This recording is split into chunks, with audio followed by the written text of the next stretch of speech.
Hello student, welcome to my channel सरमन lecturer. आज हम आपको बताएंगे क्लास 10 साइंस में जितने भी स्टूडेंट 2023 बोर्ड एग्जाम में पेपर देने वाले हैं तो आज की इस वीडियो को लास्ट तक जरूर देखना, क्योंकि आज के इस वीडियो में मैं आपको ऐसा क्वेश्चंस बताऊंगा जो बोर्ड एग्जाम में 100% पूछा जाएगा। तो इस वीडियो को लास्ट तक देखना, क्योंकि आपको इस वीडियो को देखने के बाद आपका 70 नंबर बिल्कुल पक्का हो जाएगा क्लास 10 साइंस का।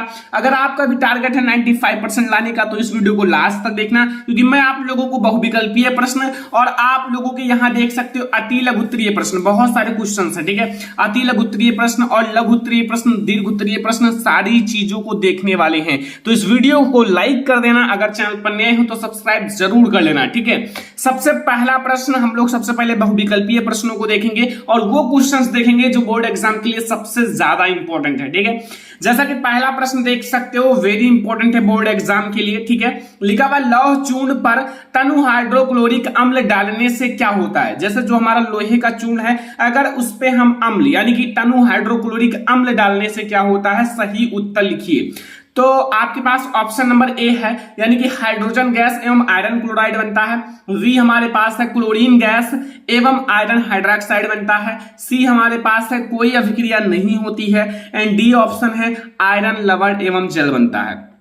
देखो जो लोहा है यानी कि Fe जब HCl के साथ अभिक्रिया करेगा तो Fe जो है Cl के साथ जुड़ जाएगा, ठीक है, और आप लोगों का आयरन क्लोराइड बन जाएगा और हाइड्रोजन को गैस को बाहर निकाल देगा। तो फिर अब आप लोग बताओ क्या बनेगा, ठीक है। हाइड्रोजन गैस एवं आयरन क्लोराइड बनता है, ठीक है।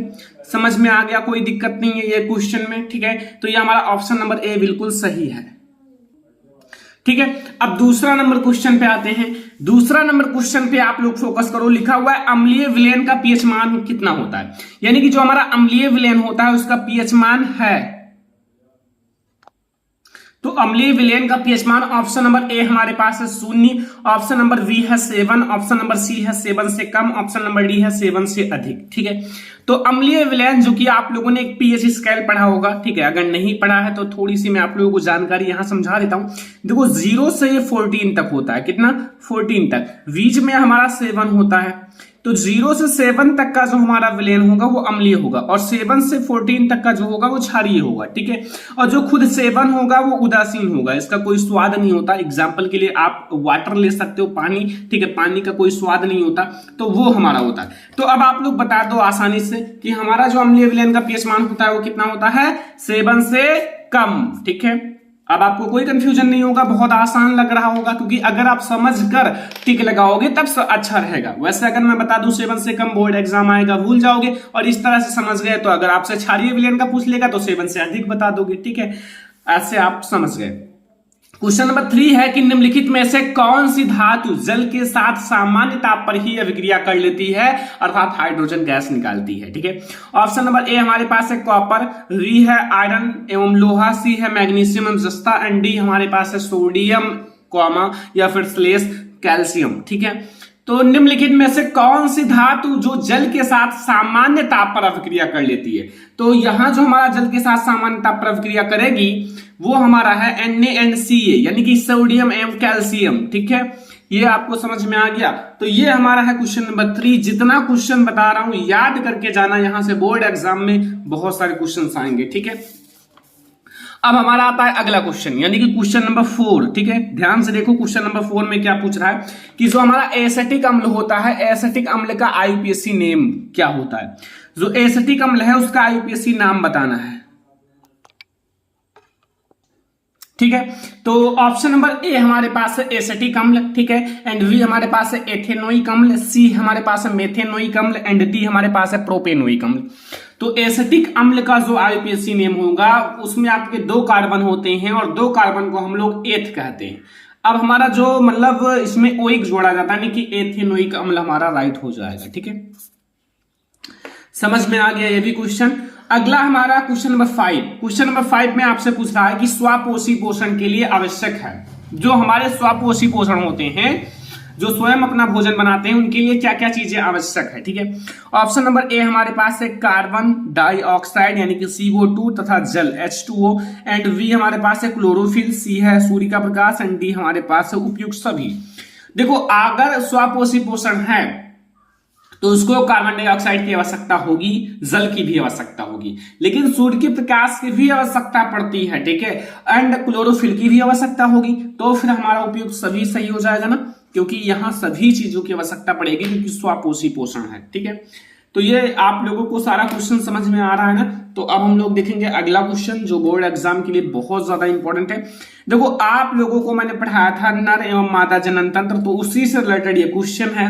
क्या पूछ रहा है, निम्नलिखित में से कौन मानव में मादा जनन तंत्र का भाग नहीं है। इसमें से आपको बताना है कौन सा मादा जनन तंत्र का भाग नहीं है। आपके पास 4 ऑप्शन है, और अगर आपको नर और मादा जनन तंत्र का भाग पता होगा ना, अगर पढ़ा होगा तो कहोगे सर बहुत आसान है। जैसे देखो पहला है ए ऑप्शन अंडाशय, ठीक है, तो अंडाशय तो मादा जनन तंत्र का भाग है, जो कि आप लोगों को पता होगा। गर्भाशय भी मादा जनन तंत्र का भाग है। शुक्रवाहिका एंड डिंबवाहिनी, डिंबवाहिनी को अंडवाहिनी भी कहा जाता है, ठीक है, जो मतलब अंड के लिए एक वाहिनी मार्ग के समान होता है। तो ये भी हमारा क्या है, एक मादा जनन तंत्र का भाग है। बट यहां जो हमारा है वो शुक्रवाहिका, ये जो है ये हमारा मेल रिप्रोडक्टिव सिस्टम है, यानी कि हमारा नर जनन तंत्र का भाग है, मादा जनन तंत्र का भाग नहीं है, ठीक है। ये क्वेश्चन आपको समझ में आ गया, क्वेश्चन नंबर 6। अब हम लोग देखेंगे क्वेश्चन नंबर 7। देखो क्वेश्चन नंबर 7 समझना कि पृथक्करण का नियम प्रस्तुत किया, जो पृथक्करण का नियम है वो प्रस्तुत कौन किए थे। वैसे मैं आपको डिटेल में बता दूं, ये इंपॉर्टेंट बहुत ज्यादा क्वेश्चन है। वैसे मैं आपको थोड़ा सा बताऊंगा, जॉन ग्रेगर मेंडल ने प्रस्तुत किया था। देखो इन्होंने 3 नियम प्रस्तुत किए थे। कितने नियम, 3 नियम, जो कि इनके तीनों नियम बहुत ज्यादा इंपॉर्टेंट है, लॉन्ग क्वेश्चन में पूछा जाता है। जैसे मैं आपको नाम बता देता हूं, पहला हमारा है प्रभाविता का नियम, प्रभाविता का नियम, ठीक है, मैंने पढ़ा रखा है। दूसरा है पृथक्करण का नियम, पृथक्करण का नियम। तीसरा है स्वतंत्र अपविहमन का नियम। क्या है, स्वतंत्र अपविहमन का नियम। ये चार्ल्स डार्विन ने, ह्यूगो डुब्रिज ने, जॉन ग्रेगर मेंडल ने या रॉबर्ट हुक ने। तो फिर आपको क्या बताना है, पृथक्करण का नियम हमारा ग्रेगर जॉन मेंडल या जॉन ग्रेगर मेंडल ने प्रस्तुत किया था। अगर यही प्रभाविता का नियम, स्वतंत्र अपविहमन का नियम पूछ ले तो भी भैया यही को बताना है, क्योंकि इन्होंने 3 नियम प्रस्तुत किए थे, ठीक है, समझ में आ गया। अगला क्वेश्चन देखो, क्वेश्चन नंबर 8 लिखा हुआ है गोलीय दर्पण या किसी गोलीय दर्पण तथा किसी पतले गोलीय लेंस, दोनों की फोकस दूरियां -15 सेंटीमीटर है। मतलब दोनों की फोकस दूरियां -15 सेंटीमीटर है। दर्पण तथा लेंस समभावता होगा। देखो आपको दर्पण भी बताना है, लेंस भी बताना है। तो अब आप लोग अगर चिन्ह प्रपाटी के बारे में पता होगा तो पता होगा कि -15 सेंटीमीटर यानी कि माइनस में हमारी फोकस दूरी है, तो किस लेंस में हमारा प्लस मतलब फोकस दूरी होता है, किस लेंस में माइनस होता है, और किस दर्पण में प्लस होता है, किस दर्पण में माइनस होता है। लेंस और दर्पण एक दूसरे का उल्टा होता है, ठीक है। तो आपके पास ऑप्शन नंबर ए है, दोनों अवतल होगा, दर्पण अवतल तथा लेंस उत्तल होगा, एंड दोनों उत्तल होगा, या दर्पण उत्तल लेंस अवतल होगा। देखो समझना, जो हमारा अवतल दर्पण होता है उसमें हमारा क्या होता है, माइनस फोकस दूरी होता है। अगर अवतल दर्पण में माइनस फोकस दूरी होता है तो फिर हमारा अवतल लेंस में भी माइनस फोकस दूरी होता है। किसमें, अवतल लेंस में भी। तो चलो इसी को लगाते हैं, ठीक है, देख लेना ये हमारा सही है, दोनों अवतल है, ठीक है। एनसीईआरटी का इंपॉर्टेंट क्वेश्चन है सारा। तो ये हमारा क्वेश्चन नंबर 8, जो कि सभी क्वेश्चन आपको समझ में आ रहा होगा। अब देखते हैं क्वेश्चन नंबर 9, ठीक है। क्वेश्चन नंबर 9 में आपसे पूछ रहा है कि स्वस्थ आंख के लिए दूरबिंदु होता है, जिनकी आंख बिल्कुल स्वस्थ है उनके लिए दूरबिंदु क्या होगा। अगर आपकी आंख बिल्कुल स्वस्थ है तो आप वहां तक देख सकते हो जहां तक आपकी नजर जाएगी। तो फिर आपका 25 सेंटीमीटर है या 50 सेंटीमीटर या 100 सेंटीमीटर, इनफाइनाइट या अनंत। तो अनंत आप बताओ, क्यों, क्योंकि आपका आंख बिल्कुल स्वस्थ है, ना कोई दोष है, ना निकट दृष्टि दोष, ना जरा दृष्टि दोष, ना दूर दृष्टि दोष। तो फिर आप बहुत दूर तक देख सकते हो, ठीक है। तो ये हमारा अनंत, अनंत का मतलब होता है जिनका कोई अंत ना हो, ठीक है, बस। तो अनंत तक हम लोग देख सकते हैं। क्वेश्चन नंबर 10 को समझना, प्रतिरोध का मात्रक होता है। प्रतिरोध का मात्रक क्या होता है, पता है या नहीं पता, देखो ध्यान से। ऑप्शन नंबर ए है ओम, बी है ओम मीटर, या ओम मीटर, या मीटर प्रति ओम, ठीक है, ये हमारा ओम प्रति मीटर है, ठीक है। तो हमें बताना है प्रतिरोध का मात्रक क्या होता है। देखो आप लोगों को ओम का नियम पढ़ाया है, अगर नहीं पढ़ाया है तो पढ़ा दूंगा, वैसे पढ़ा रखा है, ठीक है। देखो V बराबर IR होता है, बट यहाँ R हमारा प्रतिरोध है, ना कि V है वोल्ट या विभवांतर। तो R इधर कर लो ना, R हमने कर लिया, V बटे I हो गया। अब देखो ये हमारा हो जाएगा वोल्ट वोल्ट प्रति एम्पियर, ठीक है, एम्पियर। लेकिन वोल्ट प्रति एम्पियर तो यहां कहीं ऑप्शन में है ही नहीं। तो वोल्ट प्रति एम्पियर को याद रखना हम लोग क्या कहते हैं, प्यार से ओम कहते हैं। क्या कहते हैं? ओम कहते हैं। तो इसका हमारा जो मात्रक हो जाएगा वो ओम हो जाएगा, ठीक है। कोई कंफ्यूजन नहीं रह गया। तो ये हमारे 10 ऐसे ऑब्जेक्टिव क्वेश्चन हैं जो बोर्ड एग्जाम के लिए सबसे ज्यादा इंपॉर्टेंट है, तो वो आपके बोर्ड एग्जाम में आएंगे, ठीक है। तो सबसे पहले हम लोगों ने ऑब्जेक्टिव क्वेश्चंस देख लिया, यानी कि 10 ऐसे ऑब्जेक्टिव क्वेश्चंस जो बोर्ड एग्जाम के लिए सबसे ज्यादा इंपॉर्टेंट है। तो इसको कंप्लीट कर लेना, और मैं आप लोगों को ऐसे ही सारे सब्जेक्ट का प्रोवाइड करूंगा। अभी आप लोगों के लिए 100 ऐसे ऑब्जेक्टिव लाएंगे, 100 ऑब्जेक्टिव, ठीक है, जो बोर्ड एग्जाम के लिए सबसे ज्यादा इंपॉर्टेंट है, और वहां के बाहर कुछ नहीं आएगा। अभी अगर ये 10 तैयार कर लेते हो तो यहां से आपको बोर्ड एग्जाम में बहुत सारे क्वेश्चन आएंगे, ठीक है। तो ये आपको कंप्लीट कर लेना है। चलो अब हम लोग देखते हैं ऐसे क्वेश्चंस जो बोर्ड एग्जाम के लिए वेरी इंपॉर्टेंट एनसीईआरटी का है। पहला, वायु में जलाने से पहले जो हमारा मैग्नीशियम रिबन है को साफ क्यों किया जाता है? अगर हम साफ ना करें तो क्या नहीं जलेगा? जलेगा। बट काम वही है कि अगर देखो, अगर जो हम वायु में जलाने से पहले मैग्नीशियम रिबन को साफ क्यों किया जाता है? क्योंकि देखो ये जो मैग्नीशियम है ना, मैग्नीशियम क्या करता है, O2 यानी कि वायु में ऑक्सीजन होता है, उससे अभिक्रिया करके मैग्नीशियम ऑक्साइड बना लेता है। अब मैग्नीशियम ऑक्साइड उतना जल्दी जलता नहीं है, ठीक है, काफी देर लगेगा जलाने में, और अगर हम उसे रेगमाल से रगड़ कर साफ कर देंगे ना तो वो तुरंत जल जाएगा, ठीक है। तो यही कारण है, छोटा मोटा कोई बहुत बड़ा कारण नहीं है, लेकिन उसको साफ किया जाता है। अब मैं आपको अपने लैंग्वेज में लिखकर समझा देता हूं। देखो मैग्नीशियम रिबन जो होता है, मैग्नीशियम रिबन की सतह पर उपस्थित मैग्नीशियम ऑक्साइड कहां से आया? मैग्नीशियम ने ऑक्सीजन से अभिक्रिया करा तो मैग्नीशियम ऑक्साइड बन गया, ठीक है। तो मैग्नीशियम ऑक्साइड की सतह को साफ करने के लिए दहन से पहले, दहन का मतलब है जलाना, यानी कि जलाने से पहले या दहन से पहले, कोई दिक्कत नहीं, से इसे रेगमाल से रगड़कर साफ कर लिया जाता है, ठीक है। अब आपसे कोई पूछेगा तो आप बता दोगे, तो ये आप लोग कंप्लीट कर लेना है, ओके।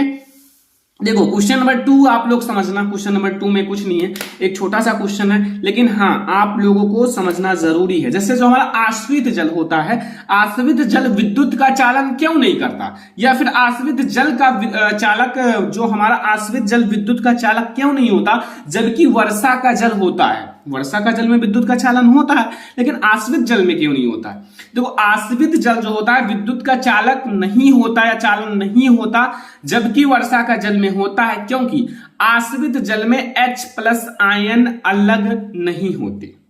देखो आयन जो होते हैं, आयनों के द्वारा ही मतलब विद्युत का चालन होता है, तो इसमें H+ आयन जो होते हैं वो अलग नहीं होते, ठीक है। जबकि वर्षा के जल में H+ आयन आसानी से अलग हो जाते हैं। तो जब H+ आयन आसानी से अलग हो जाएंगे तो ये H+ आयन ही तो विद्युत का चालन करते हैं, तो ये अलग हो जाते हैं, तो ये विद्युत का चालन करने लगते हैं, और आश्रित जल विद्युत का चालन नहीं करता है, ठीक है। ये दोनों क्वेश्चन आप लोगों को समझ में आ गया। तो अगर समझ में आ गया है तो अच्छी बात है, हम लोग अगला क्वेश्चन देखेंगे। जो अगला क्वेश्चन बहुत ही ज्यादा इंपॉर्टेंट है, जितना क्वेश्चन है बोर्ड एग्जाम के लिए मोस्ट इंपॉर्टेंट है, जो आपको बिल्कुल तैयार कर लेना है, ठीक है। देखो लिखा हुआ है साबुनीकरण पर संक्षिप्त टिप्पणी लिखिए। जो साबुनीकरण होता है, आप लोगों ने पढ़ा होगा साबुनीकरण के बारे में, ठीक है। इसमें मैं आपको साबुन बनाने की रासायनिक समीकरण भी बताऊंगा, साबुन की परिभाषा क्या होती है, कैसे बनाया जाता है, सब कुछ, क्योंकि ये बोर्ड एग्जाम के लिए बहुत ज्यादा इंपॉर्टेंट क्वेश्चन है। तो चलो हम लोग देखते हैं।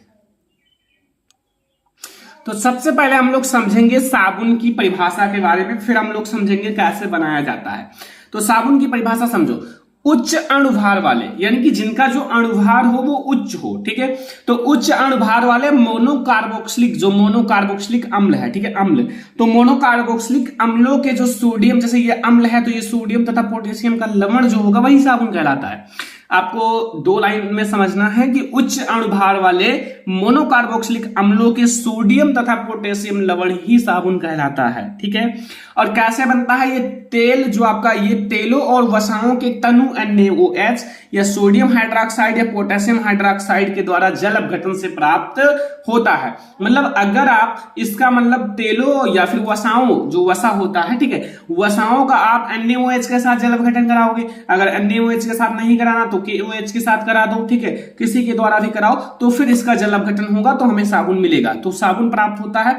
यही हमारा साबुनीकरण कहलाता है। अब आप लोगों को नहीं समझ में आया होगा तो अभी समीकरण से समझ में आ जाएगा। समीकरण से आप लोगों को पूरा अच्छे से समझ में आ जाएगा। समीकरण को ध्यान से समझना, हार्ड है थोड़ा सा क्योंकि 3 लाइनों में है। तो सबसे पहले आप लिख देना हेडिंग की साबुन बनाने की रासायनिक अभिक्रिया या फिर ब्रैकेट में साबुनीकरण। तो सबसे पहले हम लोग लिखेंगे वसा, और वसा का हम लोग जल अपघटन NaOH के साथ कराएंगे। तो वसा का फार्मूला या फिर इसे हम कहते हैं ट्राइसिटरीन। तो ट्राइसिटरीन का फार्मूला होता है CH2। सबसे पहले आप CH2 लिखना, फिर OCO फिर C17H35। देखो C17H35 सभी में लिखना है, ठीक है। अब देखो आप लोग सिंगल बॉन्ड लगाना, सिंगल बॉन्ड फिर CH लगाना। यहाँ CH2 था बट यहाँ में केवल CH लगाना है, फिर वही चीजें लिख देना है OCO C17H35। फिर आप लोग एक सिंगल बॉन्ड लगाना, फिर CH2 लिख देना। CH2 लिखने के बाद OCO C17H35, ठीक है, बस हो गया। अब आप लोग इसके साथ अभिक्रिया कराना है, किसके साथ जल अपघटन कराना है, KOH या NaOH के साथ। तो मैं आसानी से कराऊंगा NaOH के साथ, तो 3 NaOH लगा देना। देखो मैंने 3 इसलिए लिया है, वैसे ट्रिक मैं बता दूं कि यहाँ 3 है ना, ये 3 है वसाएं, तो यहाँ में 3 NaOH कर लेना है, ठीक है। चाहे आप KOH करना तो भी 3 कर लेना, तभी आसान होगा, इसको बैलेंस करना पड़ेगा ना। फिर आप यहाँ CH2 लेना, यहां से CH2 लेना, यहां से एक OH लेना, CH2OH हो जाएगा। ग्लिसरॉल का फार्मूला लिख देना CH, फिर यहां से ये CH लेना है, फिर यहां से एक OH लेना है। यहां आपका 3 OH है क्योंकि मैंने 3 लगा रखा है, फिर यहां से CH2 हो जाएगा, OH हो जाएगा, फिर प्लस अब आप लोग साबुन का फार्मूला लिख देना 3 लगाकर C17H35, ठीक है, एंड COONA। देखो जगह कम है तो ये हमारा COONA लास्ट में लिखा है, ठीक है। अब मैं सभी का नाम लिख देता हूं क्या क्या है यहाँ ये हमारा जो है ना, इनका तो नाम थोड़ा सा अच्छा है, ट्राइस्ट्रीन, ठीक है, ट्राइस्टेरीन। अब देखो मतलब ब्रैकेट में मैं वसा लिख देता हूं, वसा भी लिख सकते हो, इसका मैं नहीं लिखूंगा, थोड़ा बड़ा है लेकिन बहुत आसान है। Na से सोडियम, OH से हाइड्रोक्साइड, सोडियम हाइड्रोक्साइड, ठीक है। एंड हमारा ये जो है ये है ग्लिसरॉल, क्या है, ग्लिसरॉल, सही है ना, ग्लिसरॉल, ठीक है, नहीं थोड़ा सा मिस्टेक है, ये गा है, ठीक है,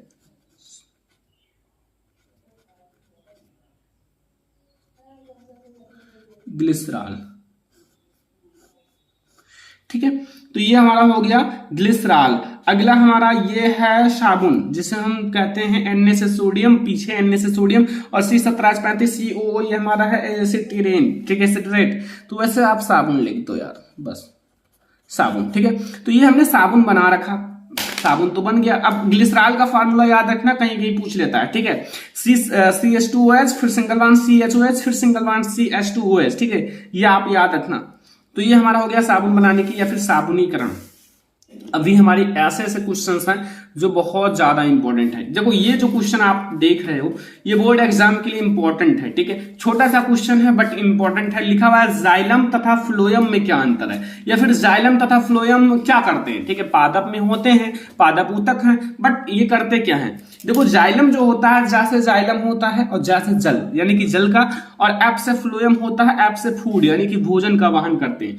तो आप छोटा सा लिख देना कि जो जाइलम होता है पौधों में जल स्थानांतरण करता है, उत्तर में लिख देता हूं, ठीक है। जाइलम क्या करता है, दोनों का आप छोटा छोटा पॉइंट में समझा दे रहा हूं, ठीक है। जाइलम क्या करता है, जाइलम जो है ऊतक है और जो पौधों में जल का स्थानांतरण करता है। जाइलम ऊतक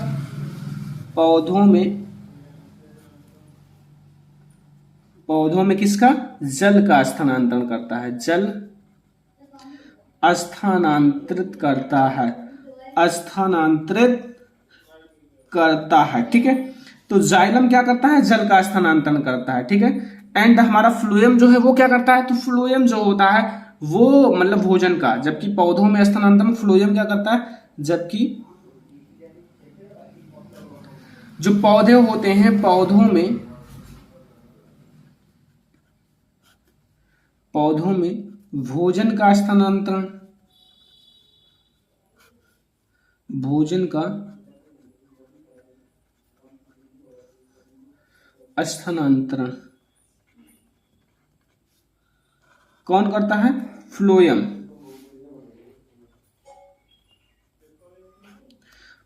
ऊतक करता है, ठीक है, फ्लोएम ऊतक करता है, ठीक है। तो ये हमारा हो गया जाइलम और फ्लोएम दोनों। अब हम लोग देखेंगे डीएनए, जो कि हमारा डीएनए है और आरएनए में अंतर। बहुत ज्यादा इंपॉर्टेंट क्वेश्चन है बोर्ड एग्जाम के लिए, डीएनए तथा आरएनए में क्या अंतर है। मतलब एक होता है डीएनए, जिसमें डीएनए नहीं होता है, उसमें आनुवांशिक का कार्य आरएनए करता है, और जो डीएनए होता है वो खुद आनुवांशिक पदार्थ है। लेकिन अगर किसी में डीएनए नहीं है तो आरएनए करता है। ठीक है, कुछ ऐसे जीवाणु हैं।